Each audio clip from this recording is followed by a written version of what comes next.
Welcome to lesson number 7, Scoping, Network Segmentation, and Sampling. Today we are going to cover these 3 topics in a very detailed explanation: what scoping is, how to implement it, what is network segmentation, how to implement it, how to test it, what it is sampling, how to implement sampling according to PCI-DSS, the guidance. And let's begin with the scoping. Scope validation, or the scoping exercise, this is one of the first things we do at the time of performing or having a PCI-DSS assessment. But before deciding what it is in a scope or what is out of a scope, we need to understand how can we determine that something it is in a scope or it shouldn't be included in the scope, it's out of a scope. In order for us to do that, we need to understand what the applicability of PCI-DSS is. And that's our number 1 here. PCI-DSS requirements apply to: first, system components, people, and processes that store, process, and transmit cardholder data and sensitive authentication data. 2, system components that may not store, process, or transmit cardholder data and sensitive authentication data, but have unrestricted connectivity to system components that store, process, or transmit cardholder data and sensitive authentication data. And third, system components, people, and processes that could impact the security of the cardholder data environment, or CDE. Now, as you can see, there is a lot of system components here. System component, system component, system component. But what it is a system component? What do we mean when we say system component in regards to PCI? I want to make a quick parenthesis here and let's clarify this term. In the payment card industry, when we say system component, when we are talking about system components, we might be talking about one of these different things. So let's see what each one it is. First, systems that store, process, or transmit account data. Account data, remember, it is a combination of cardholder data and sensitive authentication data. So an example of these systems could be, for example, payment terminals, authorization systems, clearing systems, payment middleware systems, payment back office systems, shopping cart and storefront systems, payment gateway systems, fraud monitoring systems. In our definition of system components, let's review number 2, systems that provide security services. For example, authentication servers, access control servers, security information and event management systems, or CM solutions, physical security systems, for example, batch access readers or closed caption TV systems, multi-factor authentication systems, and anti-malware systems. Number 3, systems that facilitate segmentation, for example, network security controls. Now, this term, network security controls, it is a new term in version 4 of the PCI-DSS. You are going to see it all over the place in requirement 1. And at a high level, I'm going to tell you, might be something like firewalls and other network security technologies that typically control network traffic between 2 or more logical or physical network segments. And this is based on predefined policies or rules. In the case of firewalls, rule sets. Number 4, virtualization components. For example, virtual machines, virtual switchers, routers, virtual appliances, virtual applications, and hypervisors. Number 5, cloud infrastructure and components. For example, virtual private clouds, cloud-based identity and access management, CDEs residing on premises or in the cloud, service meshes with containerized applications, and container orchestration tools. Number 6, network components. For example, network security controls, switches, routers, voice over IP, network devices, wireless access points, network appliances, and other type of security appliances.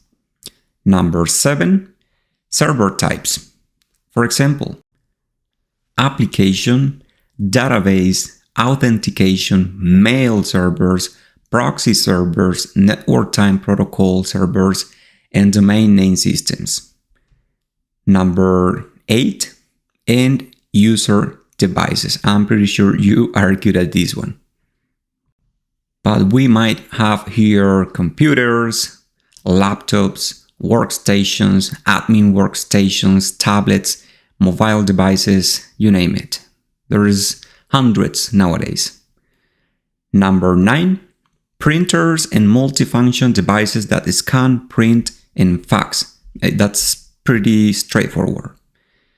Number 10, many more. There are many more. And the idea it is to give you an understanding that when we say system components, we might be talking about a lot of different things. I recommend you to pay close attention to what the context of the conversation is, and also the requirement, the specific requirement that you might be talking about in that particular case. On a case-by-case cases, you can deduce what specifically you are talking about. But it is a broad term. It covers a lot of different things. I just wanted to make a quick parenthesis here and give you an understanding of what it means system components as per PCI. Now let's continue with our definition of what scoping it is and how to properly implement it. Our number 2 of our list here is the scoping exercise. It is the first step for an entity getting prepared for a PCI-DSS assessment. Before doing anything else, you want to make sure you understand what the scope for this assessment it is. It is your responsibility if you are the merchant, if you're working as an internal resource for the merchant, for your company, it is your responsibility to make sure that the scope it is accurate before having your QSA assessing your entity. Now, once the QSA it is starting the assessment, the QSA it is going to validate the scope. And I recommend you to start this scoping exercise, and that's why I have it noted here, everything is in scope, with the assumption that everything it is actually in scope until you can verify that all necessary controls are in place and are actually providing effective segmentation. So remember, before anything, the scoping exercise. Good practice, assume that everything it is in scope until you can verify that the environment it is properly segmented and that those segmentation controls are actually effective. On the other hand, improper scoping, and what I mean by improper scoping is deciding that something it is out of scope when actually it should be in scope, can put an entity, a business at risk. This is not a process that it is going to happen from one day to another. To be effective, scoping and segmentation, which is our next topic, require careful planning, design, implementation, and monitoring. There is a lot involved in proper scoping and segmentation. We'll talk about that in a second. But just recapping what we said in our bullet number 1, how can you determine if that system component it is in scope or if it's out of scope? First, is that system storing, processing, or transmitting cardholder data and sensitive authentication data? Yes, it is in scope. No, maybe it's out of scope. Is that system component is not storing, processing, or transmitting cardholder data, but is having unrestricted connectivity to system components that do so. Yes, it is in scope. No, probably is out of scope. And number 3 is that system component, people, or process, or that system could impact the security of the cardholder data environment or CDE. Yes, it is in scope. No, most likely is out of scope. Now our bullet number 3 here is that for PCI-DSS version 4, this is actually a requirement. Requirement 12.5.2. Entity must confirm the accuracy of their PCI-DSS scope according to this requirement. Notice that it doesn't say should or eventually. No, it says must. It has to confirm the scope. It has to validate the scope. I recommend you to have those network diagrams and cardholder diagrams, cardholder data flow diagrams updated. That's going to help you to determine where the money is going to, where it's coming from, where are you taking payments, what are the different payment system types that your organization it is implementing. That it is going to help you. Also, all of the different system components that could impact the security of your CDE or that are connecting to your CDE. Having those network diagrams updated, those cardholder data flow diagrams updated is crucial for your scoping exercise. And same for us as QSAs, it is crucial to help us have an understanding first of your environment and second to validate the scope. And to summarize scoping at a high level, I have this for you here. Scoping: identification of people, processes, and technologies that interact with or could otherwise impact the security of cardholder data. Remember, storing, processing, transmitting, connecting to, or impacting the security of cardholder data. In scope and out of scope, now I want to review with you a particular document from the PCI Security Standards Council. I told you we were going to be working with a lot of documentation from the PCI Council. Directly from the source. That's what you need to get familiar with it, to understand it, and know what the PCI Council wants you to understand. So today we're going to review a diagram that is going to help you to understand and determine what it is in scope and what it is out of scope. Also, I'm going to show you at the beginning how to get to that document so you can download it and use it. I recommend you to read it. It is a 26 pages document, very useful, very informative. So please go and spend some time reading it. And this is what you are going to do. First, go to the PCI Security Standards Council website. We are going to type scoping in the search tab, enter, or click in the search button. And we are going to click in this document, Guidance for PCI-DSS Scoping and Segmentation.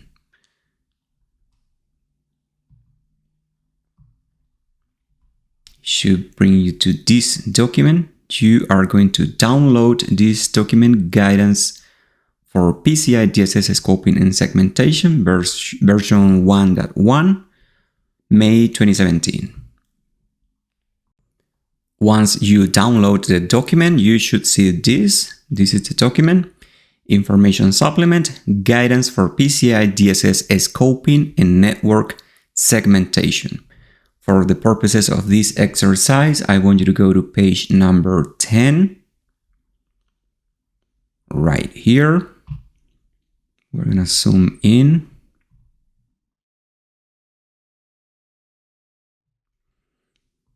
And this is what we are going to review today. What it is in scope, what is out of scope.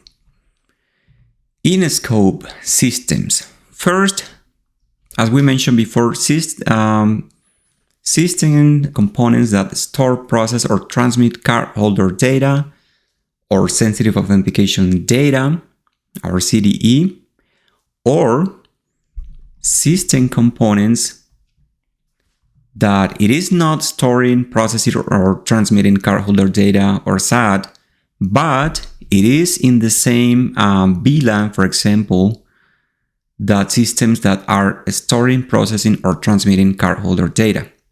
Remember, it doesn't need to store, process, or transmit, but if it's in the same network, it has unrestricted connectivity, it is in scope. Or also could be the case for systems that connect to or could impact the security of systems that store, process, or transmit cardholder data. We're going to review our next example here. First, systems component directly connecting to the CDE, our cardholder data environment. It is in scope. System component indirectly connecting to the CDE, meaning that could impact the security of the CDE. It is in scope. System component that impacts configurations or security of the CDE. It is in scope. System component that provides security services to the CDE. It is in scope. System component that provides segmentation to systems in the CDE from systems out of the CDE. It is in scope. And finally, system component that supports PCI-DSS requirements. It is in scope. A quick example here, system components that support multi-factor authentication, MFA. Now let's review out-of-scope systems. First, we have system components that do not store, process, or transmit cardholder data or sensitive authentication data. And system component that is not in the same network segment, for example, not in the same subnet or VLAN, as a system component that store, process, or transmit cardholder data or sensitive authentication data. Quick parenthesis here, notice that it says and. It doesn't say this or that, it says this and that, meaning all of these descriptions have to be in place in order to consider a system out of scope. Next, and system component that cannot connect to any systems in the CDE. And system component does not meet any criteria described for connected to or security impacting systems, as we saw in this previous graphic. Quick reminder, notice that it has to be N in order to meet the criteria for being a system that you can consider out of scope. Okay, and final thoughts on the scoping exercise, scope validation, scoping in general as per PCI-DSS. From my personal perspective, everything it is in scope. This is like the typical guilty until proven innocent. Everything it is going to be in scope until you can verify that those segmentation controls are effective and are actually providing the segmentation you expect them to provide.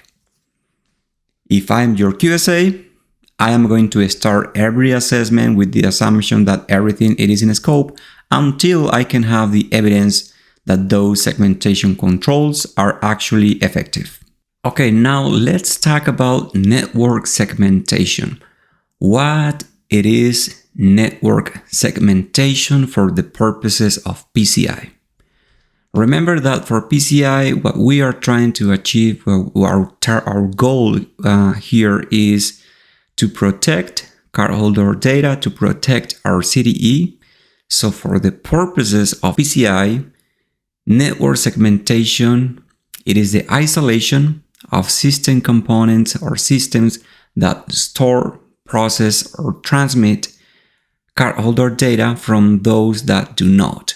Having those systems that are interacting with card data segmented from those systems that do not.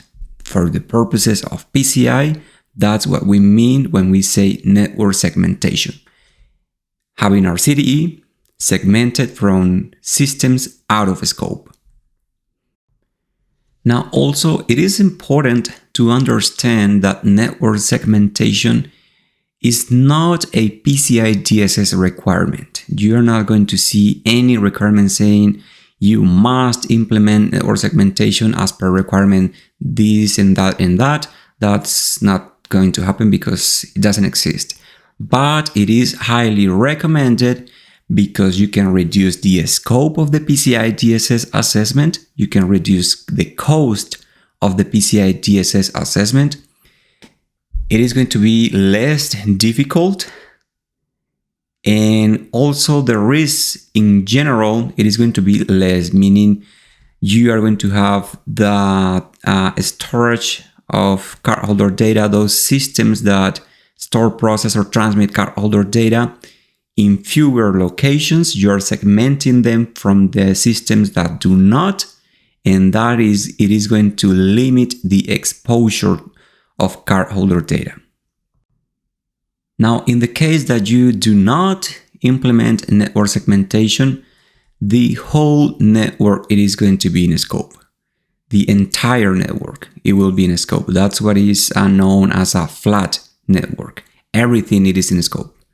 That's not a situation you want to have because first, it is going to be very expensive, very time consuming, a very difficult assessment. It would take forever. It depends on the size of the organization. It will take a long time in order to test and verify all of the different PCI-DSS requirements. Now, network segmentation is not the only way you can reduce the scope of a PCI-DSS assessment. There are other methods like outsourcing to a third-party service provider or using a P2P solution. If you don't know what a P2P solution is, point-to-point encryption solution, we'll cover that later in this course. Also, not storing cardholder data if it's not required for business purposes, meaning if you don't need it, don't store it. And that it is going to reduce the scope of the PCI-DSS assessment. But for this particular case, network segmentation, very effective if properly implemented. And here we have a graphical example of how network segmentation it is implemented. This is the same document that we were looking at before, the PCI-DSS guidance for scoping and network segmentation supplement. Remember, I told you it was a very informative document. Here we have our corporate LAN, out of scope systems. We have our CDE right here, point of sale terminals, point of sale server. And we also have our shared services in a different network zone right here. If you follow the graph, you are going to see that the corporate LAN, it is communicating with the shared services, but it is not communicating with the CDE, meaning that these systems that are connecting to the CDE are also connecting to the out-of-scope systems, in this case, the corporate LAN. But because we have, in this case, I'm assuming appropriate rule sets in the firewalls, there is no communication between the corporate LAN and the CDE. Shouldn't be. So in this particular example, we can say we are implementing network segmentation via these two firewalls right here. One for the CDE, anything behind the CDE, it is properly segmented. And anything behind this firewall in the shared services, it is properly segmented. Now, communication, it is still possible, depending on the type of access control mechanisms, the rules, and that's something that are most likely your network engineer, your network administrator, it is going to be setting for you as the internal assessor and let you know. And it is evidence that we normally review as part of the PCI-DSS assessment. Quick recap here. Network segmentation, not required, highly recommended. I have not seen a single entity that it doesn't implement network segmentation. I hope I never happen to see one. It would be probably a nightmare, to be honest. But there's always the option. It's not required, but it's up to the organization to decide whether they have the whole network in a scope for the assessment. I don't think it would be reasonable, but there is the option. And finally, let's talk about sampling for the purposes of PCI. Now, if you are an ISA, an internal resource for your organization, this is not something you are going to be doing. This is more for the QSAs, external assessors. Sampling is an option for QSAs. Anyone conducting the PCI-DSS assessment, it is going to have this option. Now, if you are an ISA and you're acquired, it says that you can perform the PCI-DSS assessment, then in that particular case, then you could be selecting samples as well. Sampling, it is an option that makes the whole PCI-DSS assessment easier and reduces the time of assessment. Imagine that you're a QSA, you're an ISA, and you are going to run the PCI-DSS assessment, but your company, it is a huge merchant level 1 with global reach, has different offices, different stores all over the world. There are 10 different type of systems in every single store.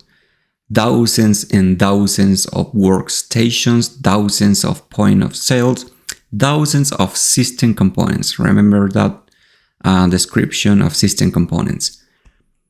If you are going to be testing system by system, making sure that all of the different PCI-DSS requirements are in place, most likely you'll never be done with that assessment. It will take you years, depending on the size of the merchant. Might be the case that it is a very small merchant, just 10 people. In that case, sampling most likely it is not going to be necessary. You can test the whole different systems that they might have in place. If there are 10 workstations, you got the idea, right? Sampling, it is not required. It is an option that would make your life easier as an assessor. But there are a couple of considerations that you need to keep in mind when implementing sampling. First, any type of sample that you pick, that you select, must be a representative selection of all variants of the population and must be sufficiently large to provide the assessor with assurance that controls are implemented as expected across the entire population. So you can be sure that if for example, they are using Windows operating system and they are using Mac OS operating system, but they are also using Linux operating system, you have all of those different operating systems as part of your sample. It is an accurate representation of the entire population. Next, for each instance where sampling is used, the assessor must first document the rationale behind the sampling technique and the sample size. Second, validate and document the standardized processes and controls used to determine the sample size. And third, explain how the sample is appropriate and representative of the overall population, the entire population for this sample. So it's not that you just go and pick this and that system component. There is gotta be some criteria behind it. Now you are going to find a specific guidance on how to properly implement sampling at the beginning of the PCI-DSS version 4. That's actually page, let me review for you, 26 and 27. It will give you guidance on how to properly implement sampling. And remember, it is guidance. There's also your own judgment as the assessor involved at the time of picking the samples.